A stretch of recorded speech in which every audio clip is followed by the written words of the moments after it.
ecosistema es una comunidad natural autorregulada. Comunidad porque está formada por varios miembros, natural porque se da en la naturaleza y autorregulada porque tiene sus propias reglas de funcionamiento, sus propias reglas de convivencia también.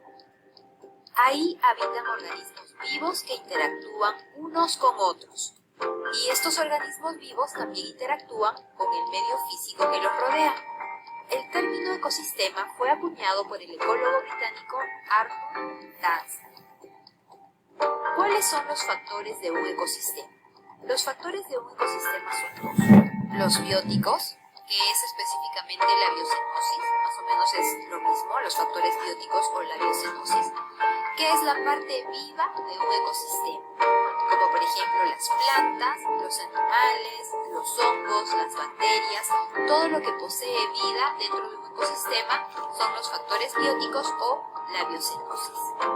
Por otro lado tenemos los factores abióticos.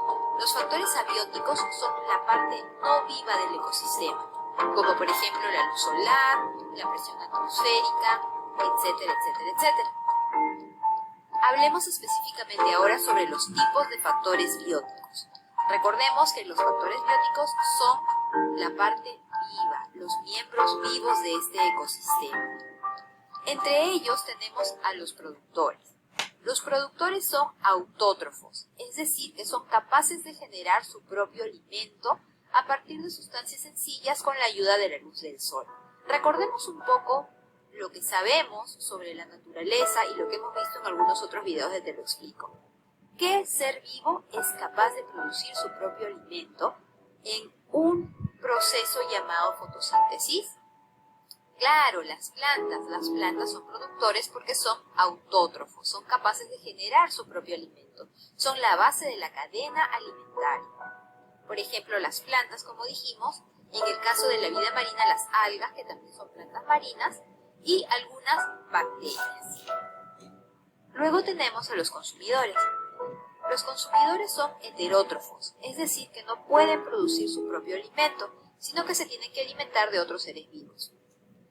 Tenemos aquí tres tipos de consumidores. Los consumidores primarios o herbívoros, que son los animales que comen plantas, como las vacas, los caballos, las ovejas, etc. Luego tenemos los consumidores secundarios o carnívoros, que son aquellos que consumen carne. También pueden consumir insectos, por ejemplo, como los búhos, las ranas, las serpientes, etc. Y por último tenemos a los consumidores terciarios o supercarnívoros, que son aquellos que se alimentan de otros carnívoros. Ellos son los tiburones, en el caso del mar, las águilas, las focas, las hienas, etc. Y el tercer tipo de factor biótico o de ser vivo que está en el ecosistema son los descomponedores. Los descomponedores son aquellos que se alimentan de materia orgánica en descomposición, proveniente de otros seres vivos, como por ejemplo de hojas secas, de cadáveres de animales, de excrementos de animales, etc. Y aquí tenemos a los hongos y a las bacterias, y algunos tipos de insectos también. Ahora veamos los tipos de factores abióticos. Hay tres tipos de factores abióticos.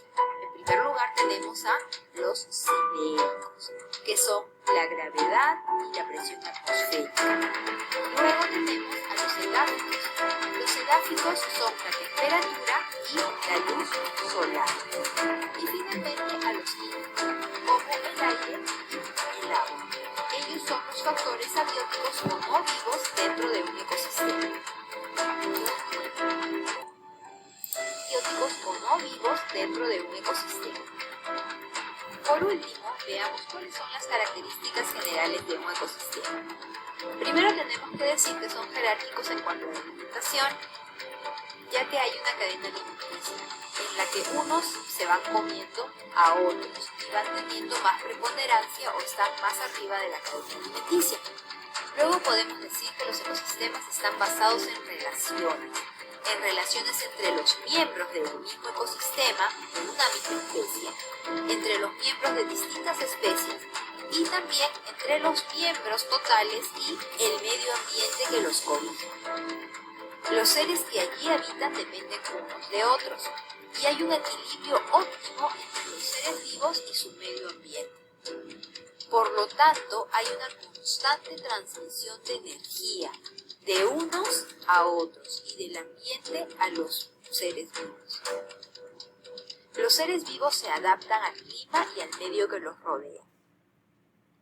Tiene patrones de temperatura y precipitación. Todo ecosistema tiene un patrón casi constante de clima en general y de temperatura para que la vida pueda ser acogida de una forma permanente.